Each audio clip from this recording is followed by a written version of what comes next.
আল্লাহ তুমি রহমান, তুমি কাদের গুণে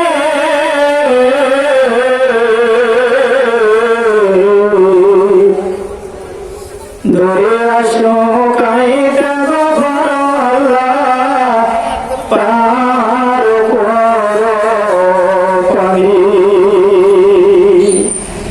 আল্লাহ পারিতে বলেন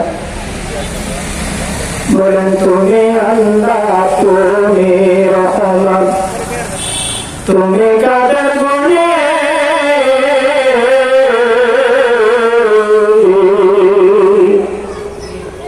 ধরে আসো কাইটা ঘর আল্লাহ পার করো পানি। ধরে আসো কাইটা ঘর আল্লাহ পার করো পানি। তুমি কারে হাসাও কাউরে বোকা দাও, তুমি সকলে করতে পারো।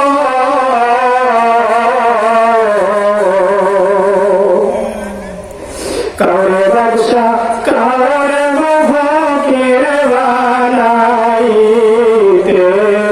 পারো। কাউরে বাদশা কাউরে ফকির বানাইতে পারো। তুমি আল্লাহ তুমি রহমান, তুমি কাদের গুণে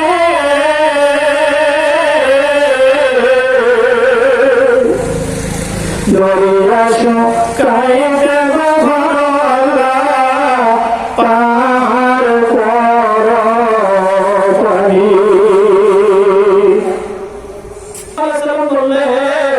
আমি তোমাদের মাঝে দুটি জিনিস রেখে যাই, এই দুটি জিনিস যদি তোমরা কেউ দেখতে পারো লান্তা দিল্লু কখনো তোমরা পথভ্রষ্ট হবে না। আল্লাহু আকবার। সাহাবায়ে রাসূলুল্লাহ ইয়া রাসূলুল্লাহ ইয়া হাবিবাল্লাহ ও আল্লাহর নবী রাহমাতুল আলামিন। ওই দুটি জিনিস কি আল্লাহর নবী বলেন এক নম্বরে কিতাবুল্লাহ। আল্লাহু আকবার। এক নম্বরে কিতাবুল্লাহ, আল্লাহর কোরআন মানা দরকার আছে না নাই? জোরে বলেন আছে না নাই? কোরআনের জ্ঞান মানিবে সম্পদ আমার আল্লাহ তোমার ঘর। আল্লাহু আকবার। বাজান গো ও মাগলেরা গভীর মনোযোগ, তার বিধান ছেড়ে দেওয়ার কারণে মুসলমান গুলো পতনের দিকে যাইতেছে, ঠিক কিনা? মুসলমানরা পতনের দিকে যায় একমাত্র কারণ হইল তারা আল্লাহর বিধান ছেড়ে দিয়েছে। আল্লাহর বিধান যদি আমরা ধরতে পারতাম, মুসলমান কখনো ইসলাম জাতি না, ঠিক কিনা? আজকে আমরা সে আল্লাহর বিধান ছেড়ে দিয়েছে, আপনার ঘরের মধ্যে শান্তি নাই। তার একমাত্র কারণ হইল আপনি ওই কোরআনের বিধান দিয়ে আমরা আপনার ঘর পরিচালনা করি না, ঠিক কিনা? আল্লাহর বিধান ছেড়ে দিয়েছে। আজকে যদি আমরা আপনার ঘরের মধ্যে আল্লাহর বিধান চালু থাকতো, রব্বে কারীম ওই যে ঘরের মধ্যে আল্লাহর বিধান চালু থাকবে, আল্লাহর বিধান অনুযায়ী যে ঘরটা পরিচালনা করবে, আল্লাহ রাব্বুল আলামিন ওই ঘরটা রহমত দিয়ে ভরপুর করে দিবে। জোরে জোরে আল্লাহু আকবার। সেই আল্লাহ পাকের বিধান আমরা ছেড়ে দিয়েছি।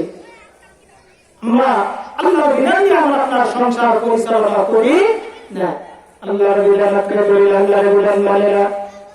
আমার আপনার সমাজ আল্লাহর বিধান অনুযায়ী পরিচালনা হয় না। আমার আপনার দেশ আল্লাহর বিধান অনুযায়ী পরিচালনা হয় না। এই কারণে বাজানগো দেশের মধ্যে গজব, সমাজের মধ্যে গজব, সংসারের মধ্যে গজব, অশান্তি, ঠিক কিনা? সংসারের মধ্যে অশান্তি স্বামী স্ত্রীর মধ্যে মহব্বত নাই, সন্তান আদি গুলো মা বাবার করেন মানে না, মা বাবার কথা শুনে না, সন্তান আদি গুলো আজকে খারাপ দিকে যাইতেছে। তার একমাত্র কারণ হলো আল্লাহ রাসূল বলেন, দুনিয়ার মানুষ তোমরা আল্লাহর কোরআনের বিধান অনুযায়ী তোমাদের সংসার পরিচালনা করো। তোমরা যদি তোমাদের ঘরের মাহলকে পরিবর্তন করতে চাও, তাহলে আল্লাহর বিধান দিয়ে, কোরআনের বিধান দিয়ে তোমরা ঘরটা পরিচালনা করো। ওই ঘরের মধ্যে আমার আল্লাহ রহমত দিয়া ভরপুর করে দিবে। আল্লাহু আকবার। শুকর করে লা ইলাহা সুন্দর লা ইলাহা না গোরে লা ইলাহা হিংসা সারো নিন্দা সারো সারো মনের অহংকার, হিংসা সারো নিন্দা সারো সারো মনের অহংকার, সমজগতে তওবা করো দিল কো রওয়াই পরিষ্কার, তওবা করো দিল কো রওয়াই পরিষ্কার, লা ইলাহা লা সুন্দর লা ইলাহা লা ইলাহা ইল্লাল্লাহ মুহাম্মাদুর রাসূলুল্লাহ। আমার আপনার মানা দরকার আছে না নাই? জোরে বলেন আছে না নাই? আল্লাহ রাসূল বলেন, যে ঘরটা আল্লাহর বিধান অনুযায়ী যে ঘরটা পরিচালনা হবে, আমার আল্লাহ রাব্বুল আলামিন ওই ঘরের মধ্যে রহমত দিয়ে ভরপুর করে দেবে। আল্লাহু আকবার। আচ্ছা, আল্লাহ পাকের সেই বিধান আমি আপনি মানতেছি, আল্লাহ পাকের বিধান অনুযায়ী ঘর সংসার আমার পরিচালনা হয় না। আজকে স্বামী স্ত্রীর মধ্যে ঝগড়া জাতি লেগে আছে, ঠিক কিনা? সন্তানগুলো মা বাবার কথা শোনে না, স্বামী স্ত্রীর মধ্যে মিল মহব্বত নাই। আজকে যদি মা বোনেরা আল্লাহর বিধান অনুযায়ী যদি আপনারা চলতে পারছেন, আল্লাহর বিধান অনুযায়ী যদি আপনার সংসার পরিচালনা করতে পারেন, যে মা বোনেরা আল্লাহর কোরআনের বিধান অনুযায়ী চলবে, ওই মা বোন কখনো স্বামীর অবাধ্য হবে না, ঠিক কিনা? স্বামীর অবাধ্য হবে না। যে মানুষগুলো আল্লাহর কোরআনের বিধান অনুযায়ী যারা নিজেদের জীবন পরিচালনা করবে, ওই মা বোন কখনো স্বামীর স্বামীর অবাধ্য হবে না। স্বামীকে স্বামীর খেদমত ছাড়া ওই মা বোন কখনো থাকতে পারবে না, ঠিক কিনা? মা বোন তো না যাবে যদি পাইতে চাও, বলে মা বোন তো না যাবে যদি পাইতে চাও, আল্লাহর হুকুম মেনে তোমরা স্বামীর সেবা করে যাও, আল্লাহর হুকুম মেনে তোমরা স্বামীর সেবা করে যাও। স্বামী যদি দোয়া করে মাগো তোমারে, স্বামী যদি দোয়া করে বন্ধু তোমারে, ফাতেমার সাথে যাবা তুমি জান্নাতে, ফাতেমার সাথে যাবা তুমি জান্নাতে, ঠিক কিনা? যুবক ভাইরা, যারা যুবক ভাই আছেন, যদি আল্লাহর কোরআনের বিধান অনুযায়ী যদি জীবন পরিচালনা করতে পারে, আল্লাহর কোরআনের বিধান অনুযায়ী যদি আপনার জীবনটা পরিচালনা করতে পারেন, তাহলে আল্লাহর বিধানে আপনার উপর থাকার কারণে ওই মা কখনো যখন আল্লাহর কোরআনের বিধানের বাইরে ওই যুবকরা তাদের জীবন পরিচালনা করে, এই কোরআনের বিধানের বিপরীত যখন জীবন পরিচালনা করে, তখন কিন্তু আল্লাহর কোরআনের বিধান না মানার কারণে ওই সন্তানগুলো মা বাবার খেদমত করতে চায় না। ঠিক না?